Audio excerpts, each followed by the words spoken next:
വീണ വിജയനും അമ്മയും എല്ലാം തഞ്ചാവൂർ ക്ഷേത്രത്തിലെല്ലാം പോയി ദർശനം നടത്തിയിട്ട് ഈ കഷ്ടകാലം അങ്ങോട്ട് മാറുന്നില്ലല്ലോ. കാരണം ഡൽഹിയിൽ മറ്റൊരു കേസുമായി ബന്ധപ്പെട്ട് അങ്ങനെ വാദം തുടരാനിരിക്കുകയാണ്.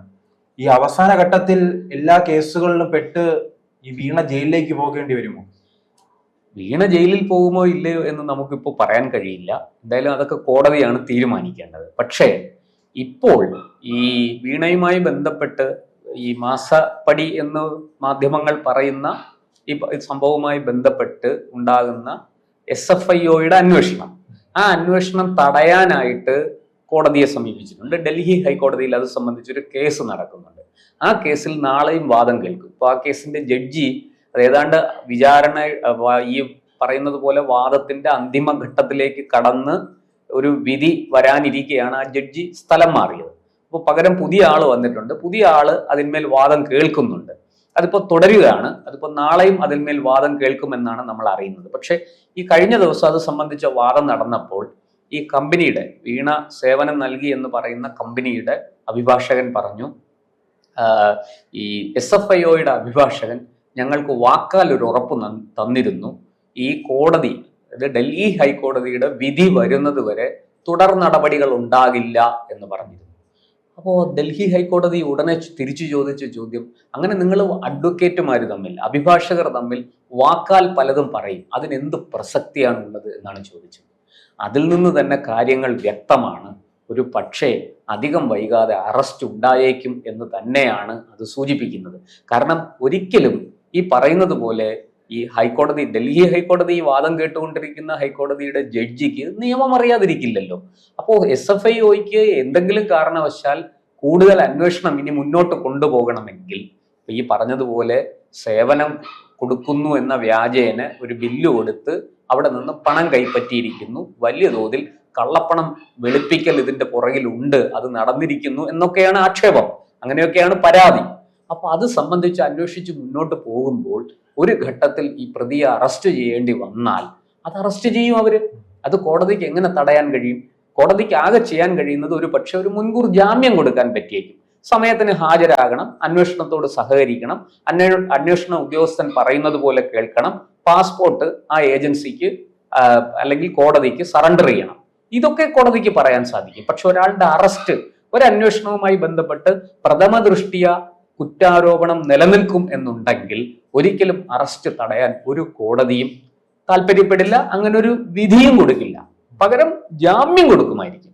പക്ഷേ ഇവർ പറയുന്നത് ഈ അറസ്റ്റ് തടയണം എന്ന് മാത്രമല്ല, ഈ കേസ് തന്നെ തള്ളിക്കളയണം എന്ന മട്ടിലാണ് അവർ വാദിക്കുന്നത്. അതിന് പ്രസക്തി ഉണ്ടെന്ന് എനിക്ക് തോന്നുന്നില്ല. പക്ഷെ കോടതി ഇപ്പോൾ കൃത്യമായിട്ട്, ഈ ജഡ്ജി ഗിരീഷ് കത്പാലിയ ആണ് ഇപ്പോൾ ഈ കേസിൽ വാദം കേട്ടുകൊണ്ടിരിക്കുന്നത്. അദ്ദേഹമാണ് ഈ കേന്ദ്ര കമ്പനികാര്യ മന്ത്രാലയത്തിനും അവരുടെ ഈ SFIOയുടെയും മറ്റുമൊക്കെയുള്ള വാദങ്ങൾ ഇപ്പോൾ നടന്നുകൊണ്ടിരിക്കുന്ന അവിടെയാണ്. ഇത് മാത്രമല്ല, ഈ ഇവർക്ക് ഇപ്പോൾ പുതുതായിട്ട് ചില നോട്ടീസുകളൊക്കെ അയച്ചിട്ടുണ്ട് ഈ ജാമ്യ ഹർജിയിന്മേൽ. അല്ല, മറ്റൊരു കാര്യം, ഇതുമായി ബന്ധപ്പെട്ട് കൃത്യമായ തെളിവുകളുടെ അടിസ്ഥാനത്തിലാണല്ലോ പ്രതി ചേർത്തിരിക്കുന്നത്. ഈ പലരും പറയുന്ന CPM നേതാക്കളുടെ പുതിയ ക്യാപ്സൂൾ അങ്ങനെ കൃത്യമായ തെളിവുകളൊന്നുമില്ല, ഇതൊരു BJPയുടെ ഒരു തന്ത്രം മാത്രമാണ്, വേട്ടയാടൽ മാത്രമാണ്, കേന്ദ്ര ഏജൻസികളുടെ വേട്ടയാടൽ മാത്രമാണെന്നാണ് പറയുന്നത്. അല്ല, കേന്ദ്ര ഏജൻസികളുടെ വേട്ടയാടൽ അവിടെ നിൽക്കട്ടെ, കോടതി എന്തായാലും BJPയുടെ കളിപ്പാവയല്ലല്ലോ. അങ്ങനെ BJPക്കാർ പറയുന്നത് പോലെ അല്ലെങ്കിൽ കേന്ദ്ര സർക്കാർ പറയുന്നത് പോലെ വിധി എഴുതി കൊടുക്കാനിരിക്കുന്നവരല്ലല്ലോ ജഡ്ജിമാർ. ആ ജഡ്ജിമാർ പലപ്പോഴും പല സന്ദർഭങ്ങളിലും BJP നേതാക്കളെയും കേന്ദ്ര സർക്കാരിനെയൊക്കെ എടുത്ത് കുടയുന്ന കാഴ്ചയും നമ്മൾ കാണുന്നുണ്ട്. അതുകൊണ്ട് ആ വാദം വിലപ്പോവില്ല, ആ ക്യാപ്സൂൾ ഒന്നും നിലനിൽക്കാൻ പോകുന്നില്ല. ഇവിടെ ഇപ്പോ ഇതിനെ സംബന്ധിച്ച ഈ റിപ്പോർട്ട്, ഈ അന്വേഷണ റിപ്പോർട്ട് SFIO വിചാരണ കോടതിക്ക് കൈമാറിയിട്ടുണ്ട്. ഏതാ നമ്മുടെ ഈ വീണയുടെ ഈ പറയുന്നത് പോലെ ഈ കമ്പനിയിൽ നിന്ന് കൈപ്പറ്റിയിരിക്കുന്ന ഏതാണ്ട് 2,70,00,000 രൂപ എന്നാണ് ഏറ്റവും ഒടുവിൽ വന്നിരിക്കുന്ന വിവരം. എന്തായാലും ആ 2 കോടിക്ക് മുകളിലുള്ള തുക സംബന്ധിച്ച അന്വേഷണ റിപ്പോർട്ട് അത് വിചാരണ കോടതിക്ക് SFIO കൈമാറിയിട്ടുണ്ട്. അതിനാൽ മറ്റ് നടപടികൾ ആ റിപ്പോർട്ടിന്റെ അടിസ്ഥാനത്തിൽ ഉണ്ടാകരുതെന്ന് ആണ് ഇപ്പോൾ ഈ വീണയ്ക്കും ഈ കമ്പനിക്കും ഒക്കെ വേണ്ടി ഹാജരാകുന്ന ആൾക്കാർ ആവശ്യപ്പെടുന്നത്, അഭിഭാഷകർ ആവശ്യപ്പെടുന്നത്. അത് ആ റിപ്പോർട്ട് ഫയൽ ചെയ്ത സാഹചര്യത്തിൽ ഈ പറയുന്ന കോടതിയിൽ ഒരു റിപ്പോർട്ട് ഫയൽ ചെയ്ത് കഴിഞ്ഞു, പിന്നെ ഈ ആവശ്യത്തിന് എന്ത് പ്രസക്തി എന്നാണ് ഡൽഹി ഹൈക്കോടതി ചോദിച്ചിരിക്കുന്നത്. ന്യായമല്ലേ ആ ചോദ്യം? ഇനി ആ റിപ്പോർട്ടിന്മേലല്ലേ തുടർ നടപടി നടക്കേണ്ടത്. അല്ലാതെ അത് അറസ്റ്റ് തടയണം, അല്ലെങ്കിൽ അത് ആ റിപ്പോർട്ട് സ്വീകരിക്കരുത് എന്നൊക്കെ പറഞ്ഞാൽ അതിന് വല്ല പ്രസക്തിയുണ്ടോ?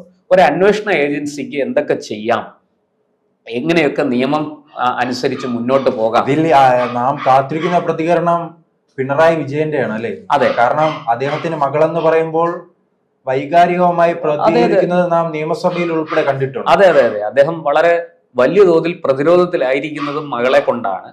ഈ മകളെയും മകന്റെ ബന്ധുക്കളെയും ഒക്കെ ചേർത്ത് അദ്ദേഹത്തിനെതിരെ വലിയ ആക്ഷേപങ്ങൾ പ്രതിപക്ഷം ഉന്നയിച്ചിരുന്നു.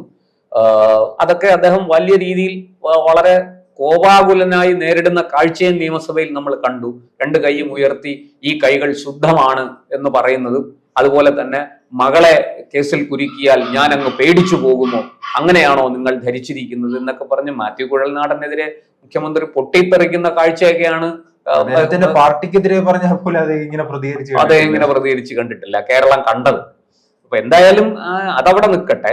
പക്ഷെ ഒരു കാര്യം സത്യമാണ്, മുഖ്യമന്ത്രിക്ക് മാത്രമല്ല, ഇപ്പോൾ പുതിയ ജനറൽ സെക്രട്ടറി പാർട്ടിക്ക് വന്നിരിക്കുകയാണ്. അതും ഒരു മലയാളിയാണ്, MA ബേബിയാണ്. പിണറായിയുടെ ആജന്മ വൈരിയാണെന്ന് തന്നെ പറയാം. ഈ വർത്തമാന കാലത്ത് പിണറായിയുമായിട്ട് ഒട്ടും ചേർത്തും പോകാത്ത ഒരാളാണ് MA ബേബി. അതുകൊണ്ട് തന്നെ ബേബി പിന്നെ ഈ പറയുന്നത് പോലെ ഏതെങ്കിലും അഴിമതി കേസിലോ അങ്ങനെയുള്ള ആരോപണങ്ങളിലോ ഒന്നും പെട്ടിട്ടില്ല. അതുകൊണ്ട് തന്നെ ബേബിക്ക് അഴിമതിയുടെ കറപുരളാത്ത ഒരു ഇമേജ്, ഒരു പ്രതിച്ഛായയുണ്ട്. ആ പ്രതിച്ഛായയ്ക്ക് ഭംഗം വരുത്തുന്ന ഒന്നാണ് ഈ ആരോപണവും ഈ കേസും മുഖ്യമന്ത്രിയുടെ മകൾക്കെതിരെ ഉയർന്നിരിക്കുന്ന അന്വേഷണവും ഒക്കെ. അതുകൊണ്ട് തന്നെ അവിടെ ബേബി എന്ത് നിലപാട് സ്വീകരിക്കും എന്ന് കൃത്യമായിട്ട് നമുക്ക് ആർക്കും പറയാൻ സാധിക്കില്ല. ഒരു പക്ഷേ പിണറായിയോട് രാജിവെക്കാൻ പറഞ്ഞാലും നിങ്ങൾ മുഖ്യമന്ത്രി സ്ഥാനത്ത് നിന്ന് മാറി നിൽക്കൂ, മറ്റാരെങ്കിലും മുഖ്യമന്ത്രി ആകട്ടെ എന്ന് CPM-നെ സംബന്ധിച്ച് അവരുടെ ഏറ്റവും വലിയ പരമാധികാരി ജനറൽ സെക്രട്ടറിയാണ്. ജനറൽ സെക്രട്ടറിയുടെ വാക്ക് ധിക്കരിക്കാൻ ആ പാർട്ടിക്കുള്ളിൽ ആർക്കും സാധിക്കില്ല.